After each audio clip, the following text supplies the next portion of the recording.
রাব্বুল আলামিনের সবচেয়ে জলিল কদর একজন নবী আছেন, নাম হলো মুসা আলাইহিস সালাম।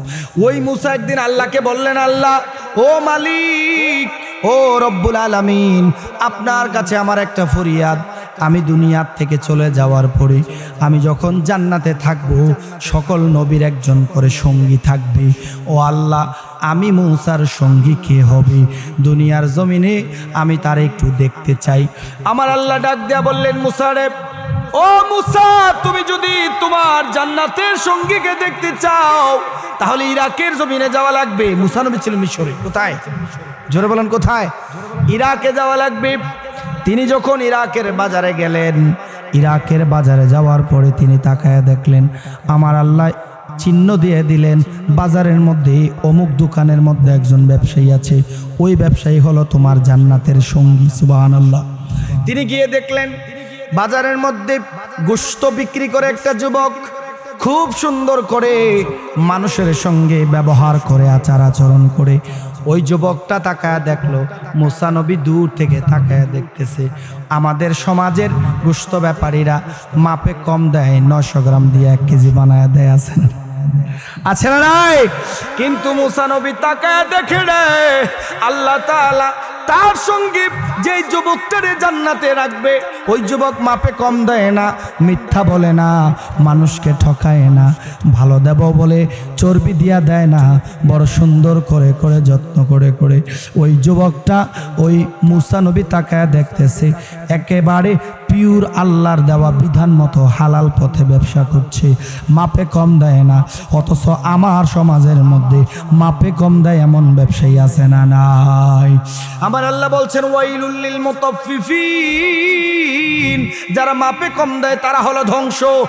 হাজার হাজার কোটি কোটি টাকা ব্যবসা করে, লক্ষ লক্ষ টাকা ইনকাম করে, কিন্তু লাভ হবে না। মাপে কম দেয়, ভেজাল দেয়। এ জাতীয় ব্যবসা করে যদি কোটি কোটি টাকা কামাও, ওই টাকাগুলা একটাও হালাল না, সব হারাম। কার কথা? জোরে বলেন, কার কথা? আল্লাহ বলছেন, ওয়াইলুল লিল মুতাফফিফিন, যারা মাপে কম দেয় তাদের জন্য ধ্বংস, যারা মাপে কম দেয় তারা হবে জাহান্নামী।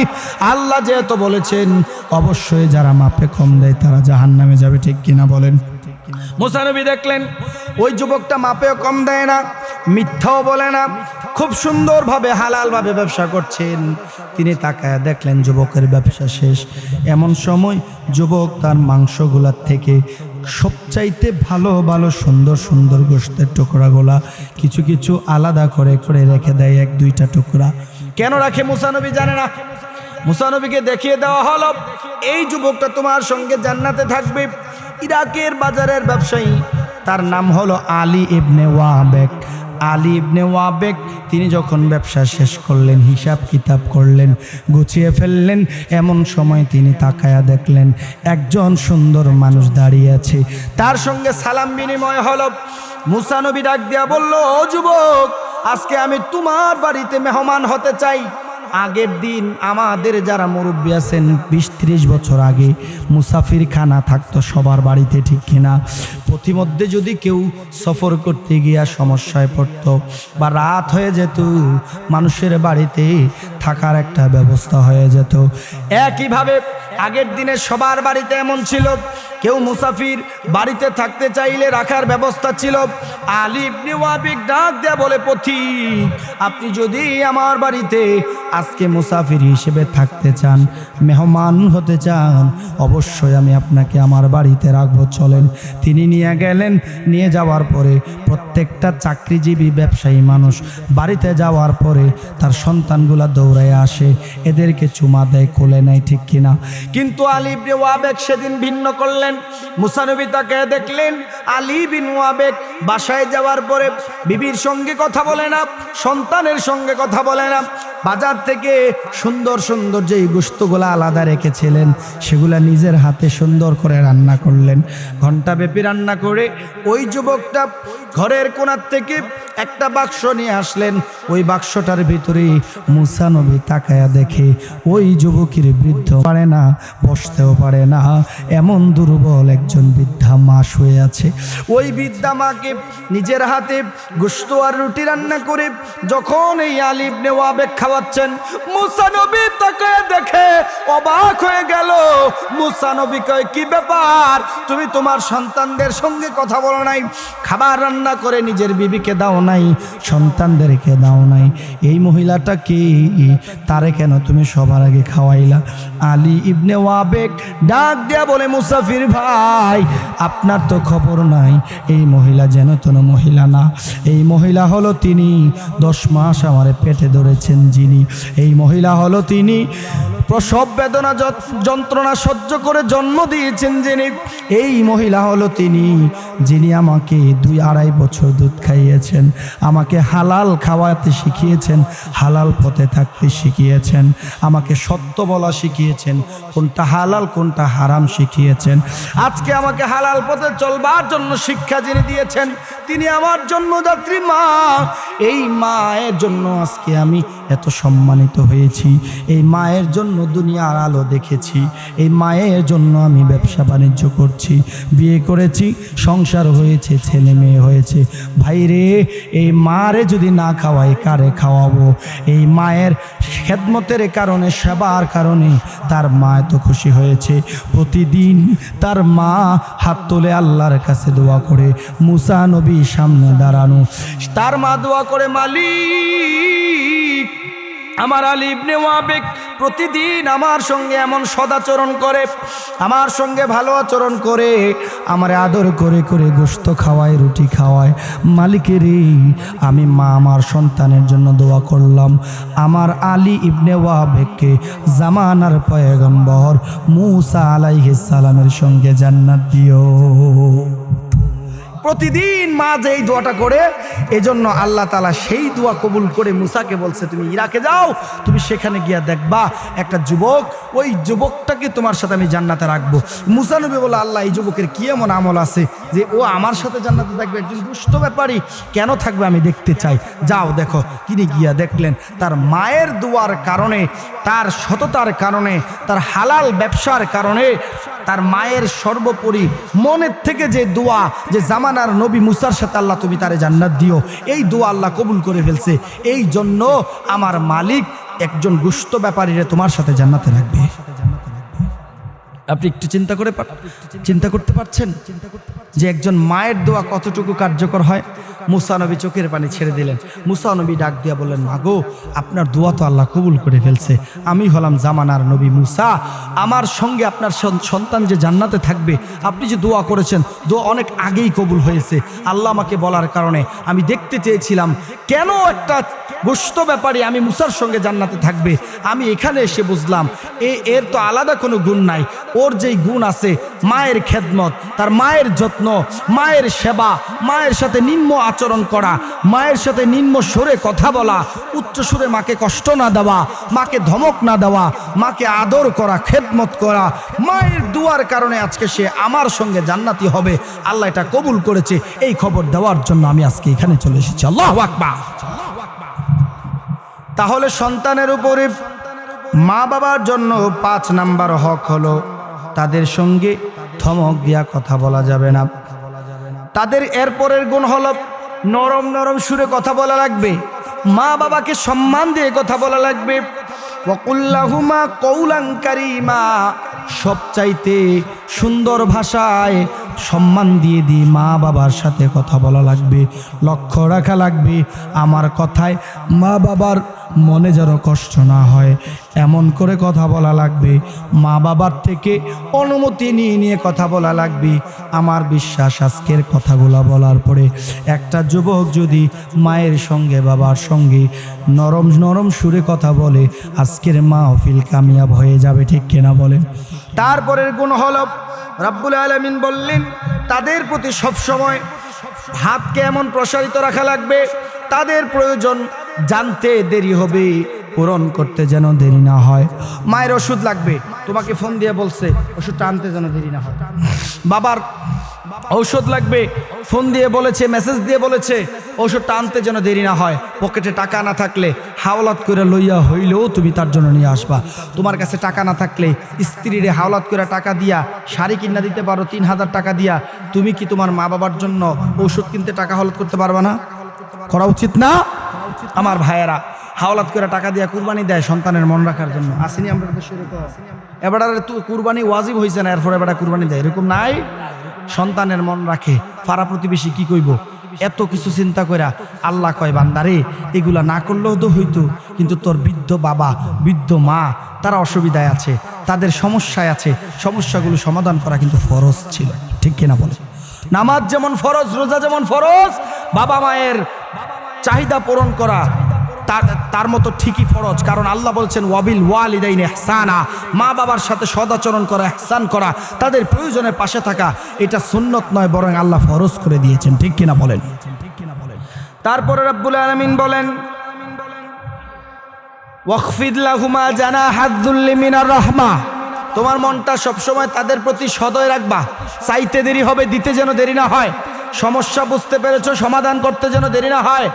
মা একটু অসুস্থ ফিল করেছে, তারে গাড়িতে উঠাইয়া ডাক্তারের কাছে নিয়ে চেক আপ করবা, প্রেশারটা মাপাবা, তারপরে তার সব কিছু ঠিক আছে কিনা, তার জ্বর আছে কিনা, তার প্রেশার বেড়েছে কিনা বা কমে গিয়েছে কিনা, এ জাতীয় যত রকমের প্রয়োজন আছে, চাহিদা আছে, তুমি জানার সাথে সাথে মায়ের এই রকম, বাবার এই রকম চাহিদাগুলো পূরণ করে দেওয়ার কথা একজন বলেছে, তিনি কে? সব সময় দিলটাকে একেবারে সফট রাখতে হবে, যে মায়ের প্রয়োজনটা হলেই যেন আমি তার প্রয়োজন মিটাই দিতে পারি। তারপরে রব্বুল আলামিন বলেন ও দুনিয়ার মানুষ, তোমার মা তোমার বাবা তোমারে জন্ম দিয়েছে, এজন্য যতদিন তুমি থাকবা দুনিয়ায়, যতদিন তারা বেঁচে থাকবে, ততদিন তাদের প্রতি তোমার শুকরিয়া আদায় করা লাগবে, কৃতজ্ঞ থাকা লাগবে। আল্লাহ তাআলা বলেন ওয়াসাইনাল ইনসানা বিওয়ালিদাইহি হামালাতহু উম্মুহু ওয়াহনান আলা ওয়াহান ওয়া ফিসালুহু ফি আমাইনি আনিশকুরলি ওয়া লিওয়ালিদাইক ইলাইয়াল মাসির। আল্লাহু আকবার। আল্লাহ তাআলা বলছেন ওয়াসাইনাল ইনসানা বিওয়ালিদাইহি, যে তোমার মা তোমার বাবা তোমাকে জন্ম দিয়েছে, তাদের সাথে সবসময় তুমি এমন অ্যাক্টিভ থাকবা, তারা অন্যায় করলেও তাদেরকে তুমি সম্মান দিতে হবে। হযরত আবু বকর সিদ্দিক রাদিয়াল্লাহু তাআলা আনহু, তিনি যখন মুসলমান হলেন, তার মা তার বাবা কিন্তু মুসলমান হন নাই, পরে মুসলমান হয়েছেন।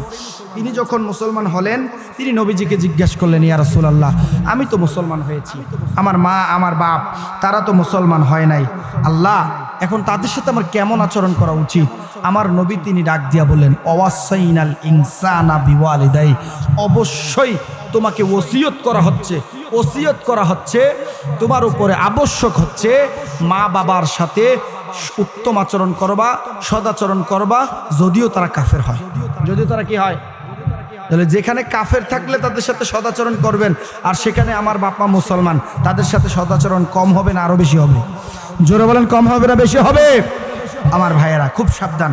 তারপরে কেন এত করবেন? আল্লাহ তাআলা নিজেই তো বলছেন হামালাতহু, তিনি তো তোমাকে বহন করছেন, 10 মাস বহন করে নাই, তিনি তো তোমাকে বহন করেছেন, উম্মুহু ওয়াহনান আলা ওয়াহান, কষ্টের পরে কষ্ট সহ্য করছে, কষ্টের পর কষ্ট সহ্য করে তোমাকে বহন করেছে। ওয়া ফিসালুহু ফি আমাইন, তোমাকে 2 বছর দুধ পান করাইছে।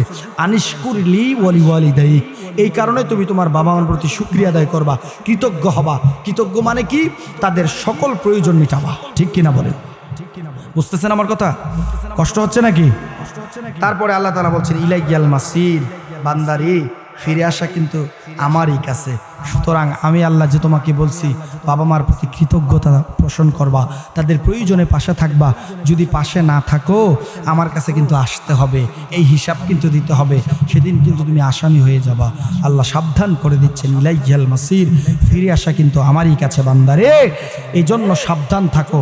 যৌবনে এসেছো, শক্তি হয়েছে, রাব্বুল আলামিন বলছেন যখন তুমি শক্তিশালী হয়ে গেছো, উপযুক্ত উপার্জনক্ষম হয়ে গেছো, তখন তুমি তোমার রবের কাছে দোয়া করবা, রব আমি যেন আমার বাবা মার খেদমত ওই রকম করতে পারি যেমন করে তারা আমার খেদমত করেছে। আল্লাহ তাআলা বলছেন ওয়াসাইনাল ইনসানা বিওয়ালিদাইহি ইহসানা, আল্লাহ তাআলা বলছে তোমার উপরে ওসিয়ত করা হলো তুমি তোমার মা বাবার সাথে ভালো আচরণ করবা। হামালাতহু উম্মুহু কুরহা ওয়া ওয়াদাআতহু কুরহা, তিনি তোমাকে কষ্ট করে বহন করেছেন, কষ্ট করে জন্ম দিয়েছেন, কষ্ট করে তিনি তোমাকে দুধ পান করিয়েছেন। তোমাকে বহন করা থেকে শুরু করে পেটে ধারণ করা থেকে শুরু করে দুধ পান করানো পর্যন্ত 30 মাস তোমার মা শুধু কষ্টই করে গেছে। কত মাস? কথাক্ষণ কত মাস? 30টা মাস আপনাকে পালন করতে, লালন করতে, ছোটবেলায় তো একেবারে শিশু অবস্থায় তো আপনি দুনিয়া থেকে আসার আগ থেকে আপনার জন্য 30টা মাস মায়ের দিন নাই, রাত নাই, খানা নাই, দেনা নাই, কিছুই নাই, সব কিছু এক করে শুধু আপনার সুখের জন্য, আপনাকে সুস্থভাবে জন্ম দেওয়ার জন্য, আপনাকে ভালো রাখার জন্য, আপনাকে বড় করার জন্য 30টা মাস দিন রাত এক করে মা আপনার জন্য পরিশ্রম করেছেন। এজন্য আল্লাহ তাআলা বলছেন হাত্তা ইযা বালাগ, যখন তুমি পৌঁছাবা আশুদ্দাহু, যখন তোমার শরীরে শক্তি আসবে, অর্থাৎ যুবক হবা, কামাই রুজি করার মতো সামর্থ্য তোমার হবে, আন আশকুরা নি'মাতাক, আর তখন তুমি তাদের নিয়ামতের শুকরিয়া আদায় করবা। আর আল্লাহকে বলবা আল্লাতী আনআমতা আলাইয়া ওয়া আলা ওয়ালিদাইয়ি, আল্লাহর শুকরিয়া আদায় করবেন, যে আল্লাহকে বলবেন আল্লাহ আমার উপরে যে নিয়ামত আপনি দান করেছেন, আমার বাবা মার উপরে যে নিয়ামত আপনি দান করেছেন, এজন্য যেন আমি আপনার যথাযথ আমলগুলা করতে পারি। আমল মানে কি? আপনার সিদ্ধান্ত মানতে পারি। আপনারা কি আমার কথা বুঝতেছেন নাকি? আপনার সিদ্ধান্ত, দুইটা সিদ্ধান্ত, একটা হলো ইবাদত হবে একমাত্র আল্লাহর, আল্লাহ ছাড়া কারো ইবাদত হবে না, আর বাবা মায়ের প্রতি সবসময় ইহসান করতে হবে। এই যে কাজ, এই যে সিদ্ধান্ত, এই যে আমল, এই আমলগুলো যেন করতে পারি আর আপনাকে যেন খুশি করতে পারি। ওয়াসলিহ লি ফি যুররিয়াতি, ও আল্লাহ আমরা তো মানুষ, চলতে ফিরতে গিয়ে আমাদের মধ্যে ঝামেলা হয়ে যাবে, সমস্যা হবে, আপনি আমাদেরকে আবার এগুলো ইসলাহ করে দিবেন, সমাধান করে দিবেন। দেখেন আল্লাহ তাআলা এই এক আয়াতের মধ্যে সব সমস্যার সমাধান দিচ্ছে। আপনি শুধু বারবার দোয়া করবেন, সন্তান হিসেবে আপনি খালি আল্লাহর কাছে নামাজ পড়ে পড়ে দোয়া করবেন যে আল্লাহ আমার বাপ মার খেদমত করার মতো আমার তৌফিক দাও, তোমার ইবাদতগুলো করার মতো তৌফিক দাও, আমার সন্তান ভাই বোন যত কিছু আছে সবার সাথে সুসম্পর্ক বজায় রাখার জন্য, সবাইকে নিয়ে ভালোভাবে লাইফ লিড করার জন্য আমাকে আপনি তৌফিক দেন, শক্তি দেন। বারবার দোয়া করবেন, আল্লাহই শিখাই দিচ্ছে। সুবহানাল্লাহ বলেন না? কারণ দোয়া করলেই তো কবুল হয়, ঠিক কিনা? দোয়া করলেই তো আপনি পাবেন, আর যদি আপনি না চান কোনোভাবেই আপনি পাবেন না। বাচ্চা কান্না করলেই তো তার মা দুধ দেয়, ঠিক কিনা? ঠিক একইভাবে আপনি যখন আল্লাহর গোলাম, আল্লাহর বান্দা, আল্লাহর কাছে দোয়া করবেন যে আল্লাহ আমার মা বাবাকে নেক হায়াত দিও, আমাকে তুমি নেক হায়াত দিও, আমাকে আর্থিক সচ্ছলতা দিও, আমাকে তুমি এমনভাবে সচল রাখো আমি যেন আমার বাবা মায়ের সব চাহিদা পূরণ করতে পারি, আমি যেন আমার বাবা মায়ের পাশে থাকতে পারি, আমি যেন তাদের প্রতি কৃতজ্ঞ থাকতে পারি, আমি যেন তোমার ইবাদত করতে পারি, আমি যেন 5 ওয়াক্ত নামাজ নিয়ে আসি, আমি যেন 5 ওয়াক্ত নামাজগুলো ঠিকমতো আদায় করতে পারি। প্রত্যেকটা জিনিস দুয়ার মাধ্যমে আল্লাহর কাছে চাইতে হবে। এটা কার কথা? জোরে বলেন, কার কথা?